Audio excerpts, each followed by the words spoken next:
All right. So this is a fireside chat, something we do every now and again to see what interesting things people have to say about what's going on. So my guest today is Jay Baer. Jay, who are you and why are you here? Well, it's your show, so you should probably be the better one to answer that. But I am Jay Baer. I'm a marketing and customer experience author, expert, and researcher, founder of the consultancy Convince and Convert, author of 6 books on marketing and CX, keynote speaker. And I have a new research project about consumer patience and business responsiveness. And it's called The Time to Win, the 2022 Consumer Patience Study. Always nice to see you, my friend. You too. So what is this study? What made you want to do a study on consumer patience? I've always been fascinated by speed and the implications for speed on business success. And in fact, in most of the books that I have written, there are sections about speed. So in my book, Utility, there's sections about being useful by being faster. In my book, Hug Your Haters, there's a section about improving customer service just by being faster. In my book, Talk Triggers, there's a section on creating word of mouth by being disproportionately faster than customers expect. And so this idea of speed has been a through line through my work for probably 15 or 20 years. But this is my deepest dive yet, Chris. This is the first time I've done a study or research specifically around speed. And the reason I did it was my observation probably a few months ago, kind of coming out of the pandemic, quote unquote, is that I wonder how the pandemic has changed our relationship to time. Because as somebody who used to travel all around and give speeches on stages and then traveled nowhere and gave speeches into this very same camera, when everything goes online, right? When so many things that you used to do offline now become online, and you know this as well as anybody, Chris, online, your perceptions of time and what is long versus short are foreshortened or blurred in some way. And so my question was, does that then change the way people think about everything? And the research suggests that largely it does, that people they want everything right, and they want it right now. Got it. Okay, so let's dig into this thing. For folks who are just joining, if you missed it and you would like to follow along, this is the URL. It's thetimetowin.com. Thank you. First, let's talk about the methodology, which is my favorite page in the entire document because I'm a nerd. Of course. So this is a national study, 1900, almost 2,000 respondents, 16 to 65, weighted against census data for age. How come it's not weighted for gender? So what's interesting about that, Chris, is I have done a number of research projects like this in my career, not only for books that I've written or keynotes that I've written, but also for clients. And what I have discovered over time is that gender doesn't typically have a huge impact on attitudes around CX or around speed, at least in the research that I've done. And in fact, while we didn't normalize the respondent pool for gender, we did, of course, gather gender for every respondent. And I ran a crosstab on literally every single question in this study. And there was only 2, I think, that were even meaningfully kind of sort of interesting in terms of men think this and women think that. So long story medium, I have found that it doesn't actually matter very much. Do you see anything for folks who self-identify as non-binary or outside the traditional norms? Yeah, we did gather that data. We did allow for another choice beyond the traditional male and female. And I did run crosstabs on all of those as well. There were a couple of outliers, but nothing that was significant enough to draw a pattern from. And of course, you certainly run the risk of not a statistically viable sample because it is 1 or 2% of the overall respondent pool, which is, 80 people or something like that, right? So you start getting a little concerned about making mountains out of molehills statistically. Got it. Okay, so let's talk through some of the major findings in here, particularly how customers react. So short story shorter, how do people feel about speed when it comes to customer experience? They care about it a lot. and it's because I would argue, and I do argue in this research, that speed is the single most important factor in customer experience. Really? Or at least speed to resolution, maybe not speed to response, but speed to resolution. And partially it's because time is the only inelastic resource. Like, it is the only thing. And I really put myself to the test on this. You're smarter than me, so you'll probably come up with 15 other things I didn't think of. But like, what is the other resource that everybody on the planet literally shares equally? We have 1,440 minutes. Elon Musk has that much. Somebody living without a home has the same amount of time. If you're in Bulgaria or Great Britain, regardless of scenario or circumstance, we all have the same amount of time, and we increasingly value that time because we have grown to expect everything to happen faster, right? I mean, it's easy to forget in the moment, but it wasn't that long ago that you couldn't just click a button on your phone and a car would show up, or a pizza would show up, or you'd open a bank account, or any number of other things that can now happen in a matter of seconds. And we care about our own time, and we hate it when businesses in particular waste our time. And that certainly was true in this research, because you see some of the stats you're showing there, people hate it. They're disappointed when they have to get a hold of a business a second time, or they have to wait, etc. It is an egregious error on the part of businesses to not be as fast as they can be. Gotcha. With these findings, obviously 2,000 people is a reasonable sample for the United States of America for the national population. It's got a margin of error about plus or minus 2.5%. How do these findings differ, if at all, between simple and complex sales? Simple sale, swipe a credit card, you buy a service. Complex sale, B2B SaaS service, or college education, or mortgage, or Gulfstream jet. Yeah. Most of the questions were asked in a non specific way with regards to size or complexity of purchase. And we did that on purpose, because ultimately what the vision here is, Chris, is to do some additional parallel surveys with 500, 800, 1,000 respondents that are just B2B, or just financial services, or just consumer goods, or just furniture, or just auto. Because as I go around the world giving presentations about this topic now, when I go do the car dealer conference, it sure would be cool to take this as the baseline research, but then make a car dealer version of it. And so I purposely didn't try to put like all the different scenarios in one research project, because you end up with pretty small sample size if you do it all together. And I wanted to give myself the ability to do custom ones down the road. Gotcha. Okay. In a recent episode of Freakonomics, which is a phenomenal podcast on NPR, my favorite. Stephen Dubner was talking about just how bizarre a place the United States of America is. It is a highly atypical country. We are abnormally independent compared to any other nation. Yep. This survey was calibrated on the USA, and we are a very, very strange society. Yep. Should the findings that are in here, do you think they're going to mirror what other cultures and other people will have, or do you think that there's going to be regional variations based on culture? Will Australians be more patient than Mongolians? Will Chinese folks be more patient than Italians, etc.? It's a great question. I don't know the answer, but I can make some guesses. Directionally, I think this is universally true, because this is about technology, pace of change, expectations for responsiveness, and there are some places where, for example, cashless payments, right? Everything goes quicker with cashless payments. There are places in the world that are much farther along in the United States in that regard. Or mobile everything. You look at something like WeChat and other apps, kind of all-in-one apps in Asia, which would, in my estimation, make this sort of desire for everything to happen right now even more significant. So I think directionally it's true everywhere, but I believe that's probably driven more so by level of technology embrace in that society. So Mongolia is a good example. There are urban areas in Mongolia who have persistent internet connections and cell phones and all those kind of things, but there are also big portions of Mongolia where they don't have Uber, right? Or anything in that area. When you have more time, you care less about speed.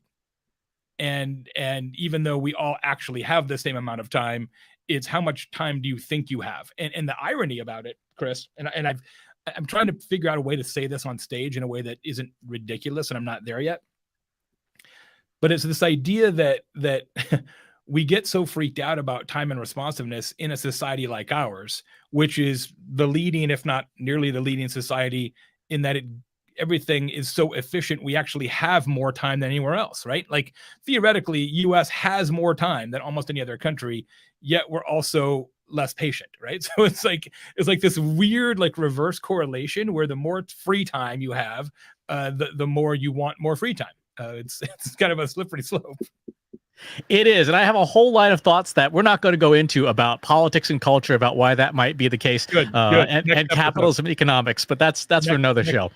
But to your original point, the same way that I want to do parallel studies on a per industry basis, I would love to do the Canada version and the Australia version and the New Zealand version and the Germany version, et cetera. Again, it's hard to do that in a study like this because you've got to have 400 or 500 completes in each country to really make it worthwhile. That gets expensive and time consuming. And so I didn't do it in the baseline research. But, if somebody says, hey, Jay, can you come give a keynote in London? Would I attempt to do a parallel study for that audience? Absolutely. Okay. Let's talk about the customer journey, both the buyer's journey and the owner's journey. You have response times throughout it: awareness, consideration, evaluation, purchase, ownership, loyalty, service, support, and evangelism. Yep. Each of those will have measures of time, right? Yep. How are companies using timing data in, say, for example, a marketing mix model? Yeah. So what I encourage them to do is operate with what we are now calling, you may have seen me talk about this before, the right now. So the right now is when you deliver or respond or execute or solve or close it out slightly faster than the consumer thinks you should. So whatever they think, slightly faster, because then they're like, wow, that was great. If it's too fast, it's not good. So this idea that speed is inherently better is not entirely true. It's largely true, but this the advice in this research and the corresponding advice on stage is not just be faster all the time, because you can be too fast. Right? You go to the Mexican food restaurant, you order enchiladas, the enchiladas come in like 45 seconds. We've all had that experience. You're like, bro, is there like a enchilada fairy? Like what is the quality basis for these enchiladas? How are they possibly ready now? Or, when you're shopping for a tattoo artist, you're not looking for the fastest tattoo artist in town. Is not really a criteria that you want. Or the fastest heart surgeon is also not something that you're typically looking for. So there is a point at which raw speed creates distrust. And so the right now is just faster than customers expect, but not so fast that they begin to lack trust. So what the right now is at each step of the journey is going to differ, and it's going to differ by category, right? Again, enchiladas versus tattoo artists. So I can't tell businesses off the top of my head what is the magic right now, but they should be able to find out. To your point, right? In a marketing mix modeling, a customer churn model, in any number of other scenarios, they should be able to figure out, if we are 20% faster at this step of the journey, these positive or negative business outcomes occur. Now, it's easier for somebody who has a data science background to do that than your average marketing manager or customer service manager. And I think partially that's where the disconnect lies. Yeah, that's what I'm wondering, because I think if you had those numbers almost like channels in a mix model, we could say, the time of response as well as the channel of response, I think it'd be very illuminating to say, like, yeah, actually the time of response matters more than the channel of response. Yeah, I would agree with that in most cases. And one of the things we found in the research is there are customer contact mechanisms, which a lot of businesses kind of treat as sort of the shoebox under the bed, and customer expectations are actually fairly steep even for those. So for example, the old contact us form. I don't think anybody would realistically suggest that the contact us form is the most urgent way to contact a business or receive a response from a business. But I think just about everybody has one. 2/3 of customers expect and anticipate a business to reply to a contact us form within 24 hours. there's a lot of businesses that are not meeting that test right now, right? They're just like, Mhm. if it's on the contact us form, they can't be that important. We'll get to it eventually. But yet they're literally disappointing customers just in even that most prosaic of contact mechanisms. Have companies looked at service costs for that? Because like if you don't answer your contact us, then Yeah. someone's going to call your call center, and now you're chewing up FTE hours. We talked about that a little bit in the Hug Your Haters research when we published that book 5 years ago, whatever it was. That you're absolutely right. When you don't answer fast enough, or even worse, don't solve the problem in the first channel, then it really just produces duplication, or in some cases triplication of contacts. And then what happens, and this is still very common, customers will do the spray and pray, right? They'll be like, okay, I really need to hear from somebody, so I'm going to call, I'm going to email, I'm going to live chat, I'm going to social, I'm going to, I'm sending like a singing telegram, like we're doing all of it, hoping that one of these will succeed.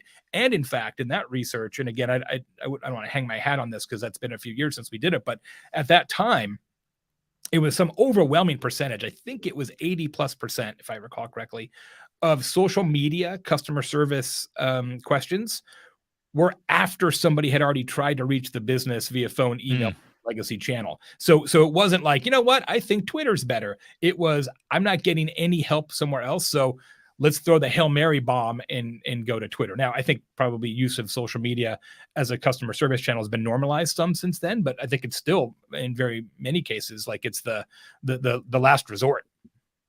Makes sense. This was this finding here that surprised me, which was customers expect businesses to be as fast or faster than before COVID. Given the number of restaurants and other establishments I've driven by that have the please be patient, we have no staff signs. There's one on the McDonald's drive-through near my house. Every drive-through. Why would anyone realistically have an expectation that a business will be faster when they have fewer staff and bigger supply chain problems?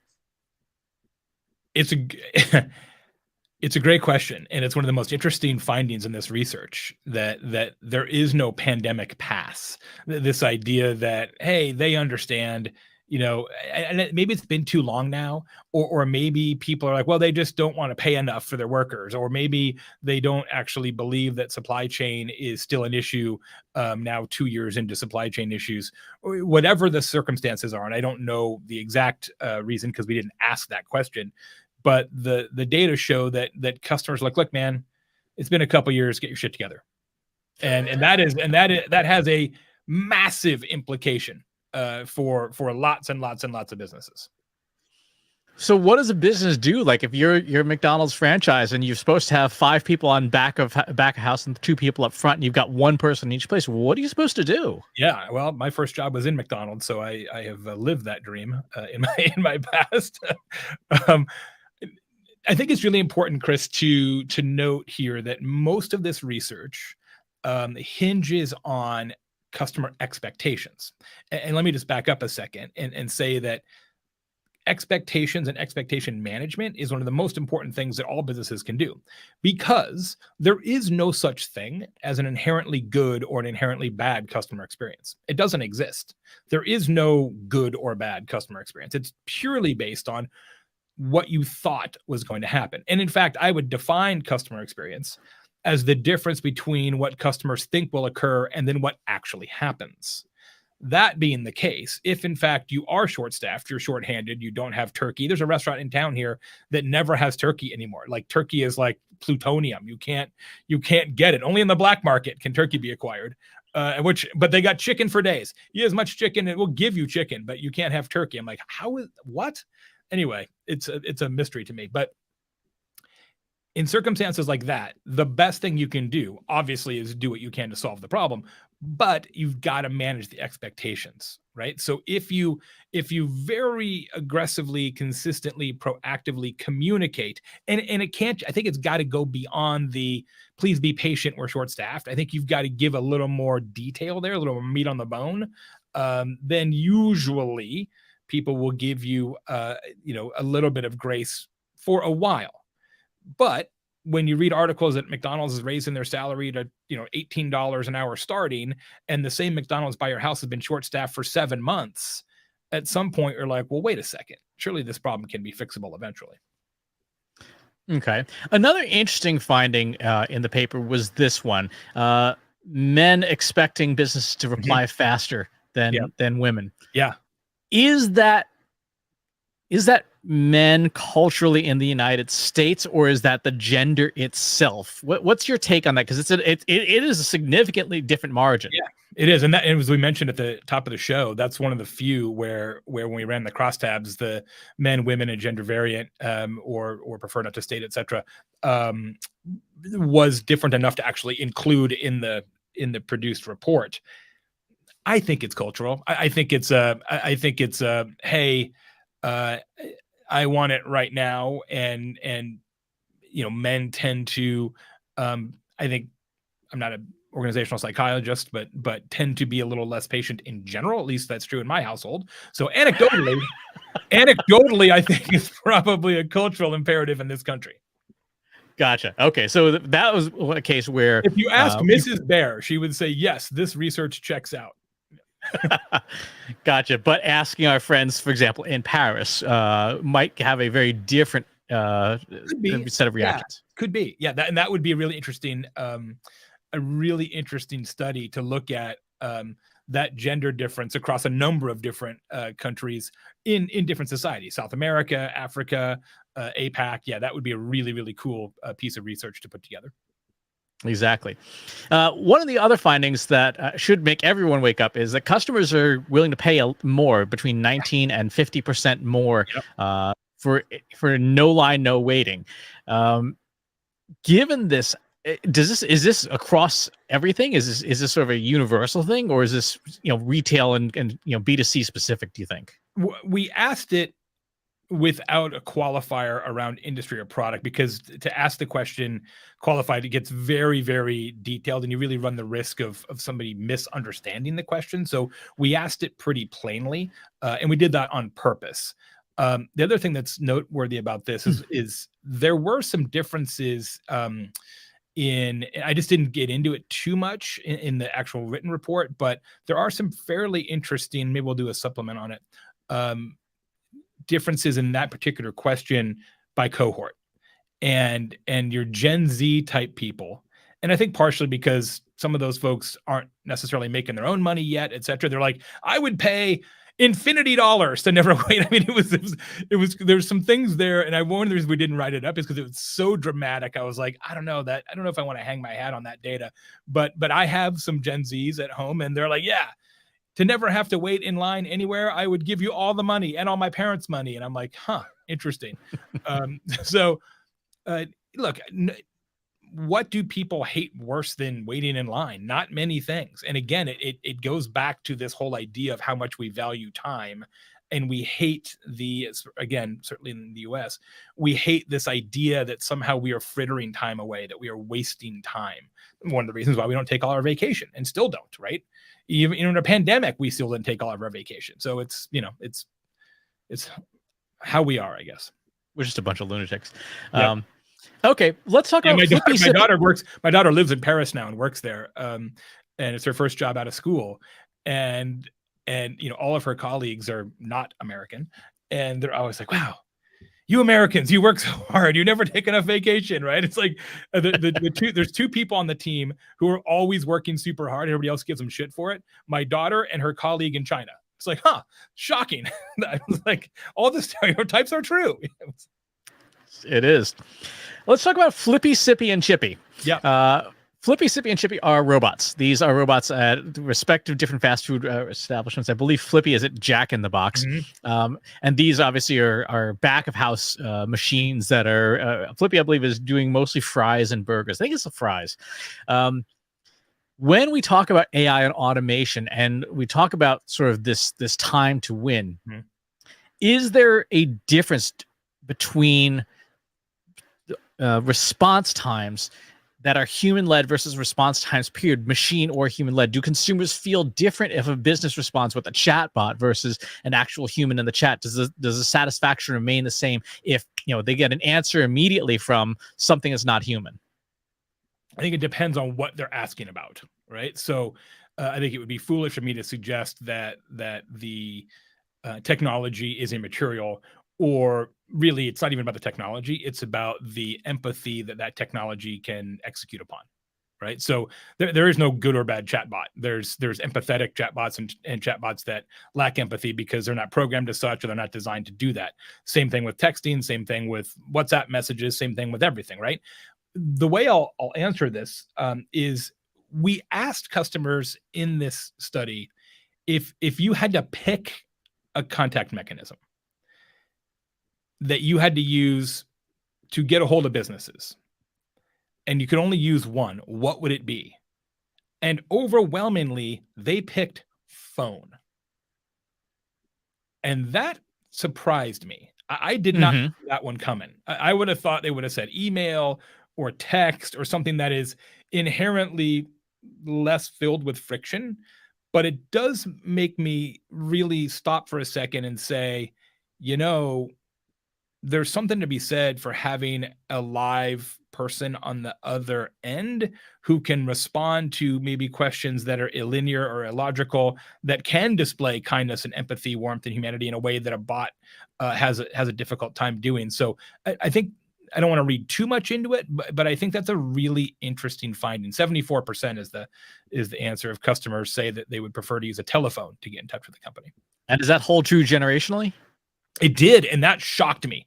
It really did. I mean, there's a 3-4% difference somewhere in there, a little less, of course, for Gen Z, but it wasn't meaningful enough to put in the study, which is why it's not in the study. Because I thought for sure, well, yeah, kids aren't going to say that. Kids aren't going to say phone. My kids don't like using the phone at all. But I think the question is, hey, when the chips are down, right, and you're like, I got to get a hold of somebody, I think people still think phone is the best and most reliable way to do that. I don't know if that's actually true, but that is the current perception. Well, like you said, you at least have somebody to yell at that, that. The bot never feels bad. You can't, slam the phone down. Yeah. Exactly. All right, let's talk about generational stuff. This is one of the things I thought was interesting. Yeah. In terms of who is most patient, you concluded Gen Z is the most patient, baby boomers are the least patient generation. Yeah. Why? So we looked at the way we put this together. The urgency index is, we asked each respondent to the study whether they expected a reply from a business across the totality of contact mechanisms, right? So email, phone, live chat, WhatsApp, social, all that. Contact us, forum, whatever. And then we combine all that data and then cut it by generations and found that the highest percentage of baby boomers expect a reply within 4 hours, regardless of contact mechanism. And the lowest percentage was Gen Z. And we actually dug into that a little bit more and looked at it by channel and some other things that get a little too granular to include in the actual written study. But it turns out that the Gen Z folks, and again, this isn't a massive difference, but it is meaningful. The Gen Z folks, they just don't hold businesses to the same standard, especially for some of the more legacy contact mechanisms. So Gen Z, for instance, doesn't expect as quick of a response for things like phone and email. And that may be, I don't know this to be true, but it may be because Gen Z doesn't use phone and email as much, right? So they don't really have as much of a frame of expectation. And I think, again, part of it is some percentage of these Gen Z respondents aren't working, right? They don't have families. They're not going to soccer games with their kids, right? They arguably have fewer leases on their time. Therefore, they may value their time a little bit less than as you get older. Baby boomers are like, I don't know how much time I got left. I better make sure I get this email answered, right? So I want my response right now, right? So there is maybe it's a mortality factor, Chris. It'd be interesting to do some qualitative study on that too, because Gen Z and particularly Gen A, I'm in a lot of Gen Alpha, I'm in a lot of Discord servers with folks in those generations. And there's a very, very strong anti-capitalist, anti-corporate attitude. It may also be possible that they just expect to be abused by corporations anyway. So their expectations are lower. Yeah, that's exactly right. That is a really interesting way of looking at it, right? That they just figure it ain't going to happen anyway. So why would I think they're going to get back to me in 4 hours, right? That everything is doomed. Could be. which is not entirely an unreasonable perspective. No, Why not? So I had an issue with my health insurance the other day. We have this in Massachusetts. We have our state exchange, and we have corporations and things. And there's always this one disconnect in this system that they, for some reason, can't seem to ever solve. Even though it seems like it'd be a fairly straightforward IT fix. I call them up, and service is immediate. Like you, as a business owner, and then also as an employee, your service is immediate. You talk to a human right away. Nice. And you get transferred to the appropriate department. It's good customer experience from a timing perspective, but they're still disastrously incompetent at actually fixing the problem. This has been a problem that's going on for 2 years now, and they can't figure out why. Going back to what you had started to say at the top of our chat about time being the most important thing. If the overall customer experience, the overall service being offered is a pile of manure, yes, does time really make the pile of manure better? It does make it better, but it doesn't make it good, right? So that's why throughout this study we talk about responsiveness, right? Not solution, because that's a different research. It's different research for a different project for a different time, and there's no question that responsiveness without solution is only a panacea. But I will also say that solution without responsiveness is ultimately satisfying, but super annoying along the way, right? Like we've got somebody doing some irrigation in the yard. Nice guy, took it on as a side project, probably bit off more than he can chew, as it turns out. And this was supposed to be like a 3-week project, and now it's like a 3-month project. It's going to get done, and I'm confident that eventually I will be satisfied and it's going to work out great. But along the way, it's really a slog, right? And it has to ultimately be both sides of that coin. But I think the best way to screw it up is to be slow. And in fact, as we talked about in this research, if you're slow, you may not get the opportunity anyway, right? More than half of the respondents say that they have hired a business strictly because they were the first one to get back to them, even if they were the most expensive, right? We hired a painter not long ago, exact same thing, right? 3 bids, 1 painter back in 4 hours, 1 a day later, 1 2 days later. Guess who we hired, right? Like everybody, not everybody, but many people have been through that experience.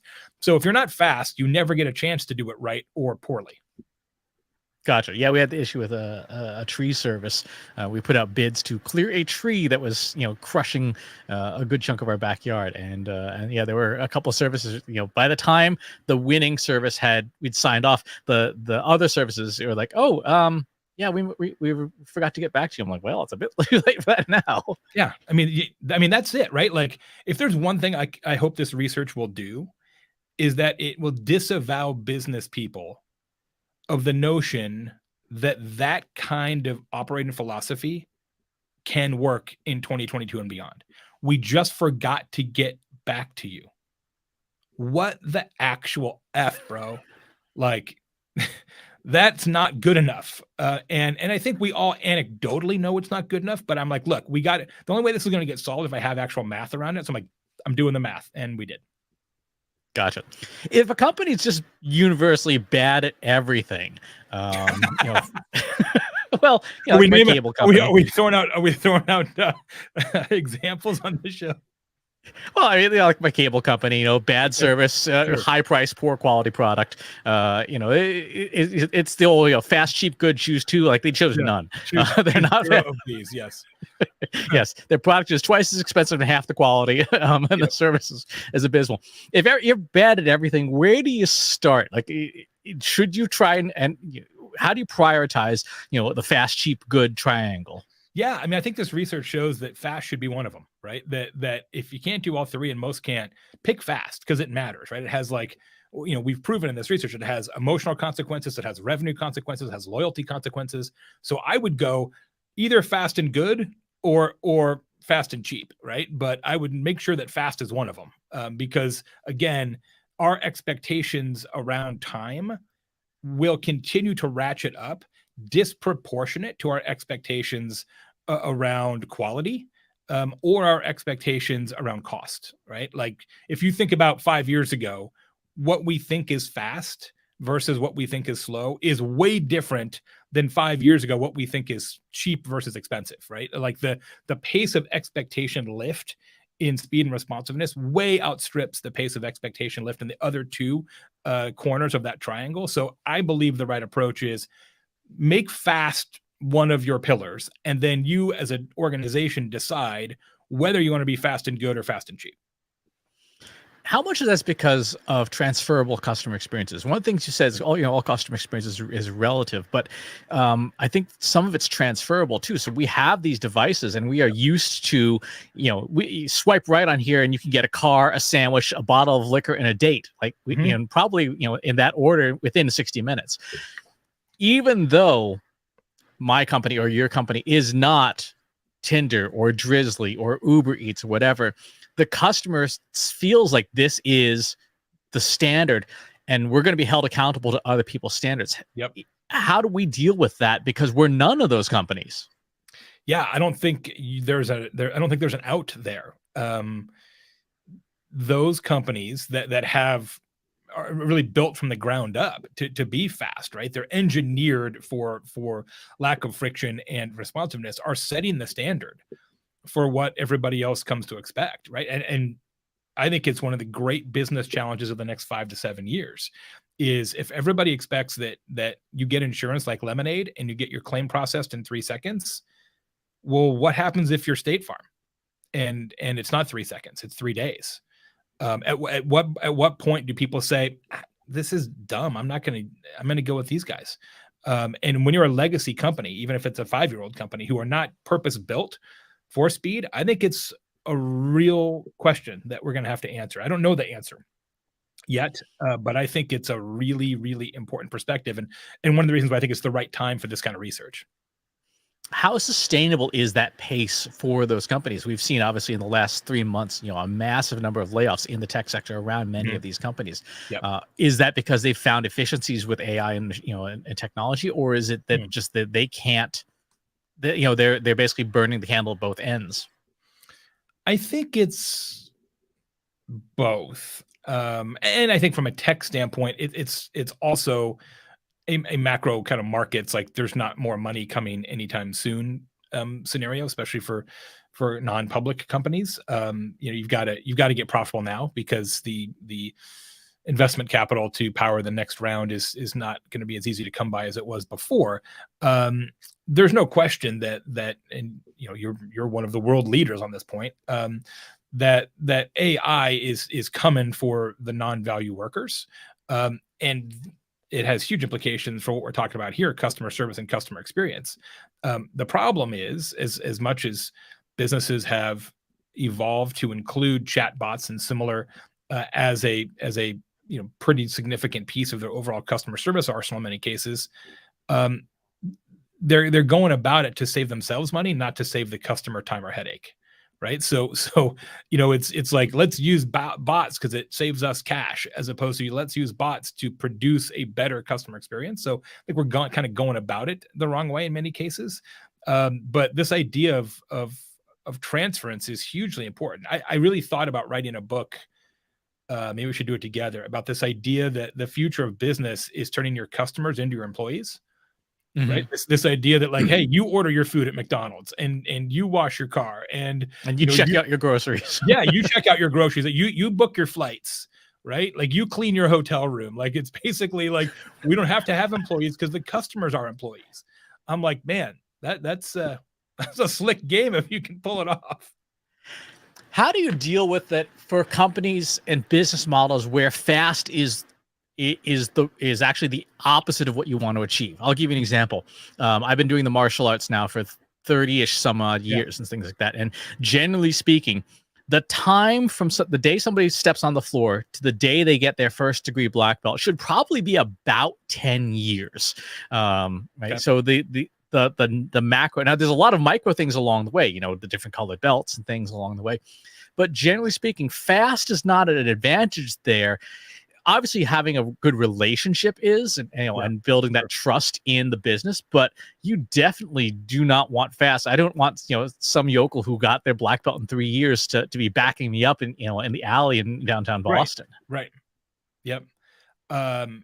So I think in those cases, you think about you can still have a value proposition that requires time.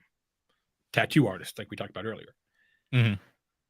But that doesn't mean that every node of the customer experience also fits that condition. So if I want to sign up for lessons, right? I'm like, someday, a decade from now, I want to be a black belt. It takes many, many steps, as you said. Well, the first step is picking a studio and then coming in for a demo or a free class, right? And there's a bunch of responsiveness dials that Mm-hmm. can be twisted just along the way. Because again, put in the contact us form. I'm interested in taking lessons. How long does it take, the studio owner to reply to that? Is it an hour? Is it 10 minutes? Is it 4 days? That sets the tone for what could be a 10, 20-year relationship or no relationship at all. So even in businesses that take a long time to actually deliver the goods or services, there's a bunch of other sort of micro moments that can and probably should be super fast along the way. It's one of the things that my teacher, Mark Davis at the Boston Martial Arts Center, has done really well for the last 30 years. It's 70% of martial arts studios went out of business in the last 2 years. Yeah. And his is one of the ones that survived. And one of the things he's done for as long as I've known him, he's invested in an answering service that returns a call within an hour. Rain or shine, 30 years of this. And that's why he's still in business.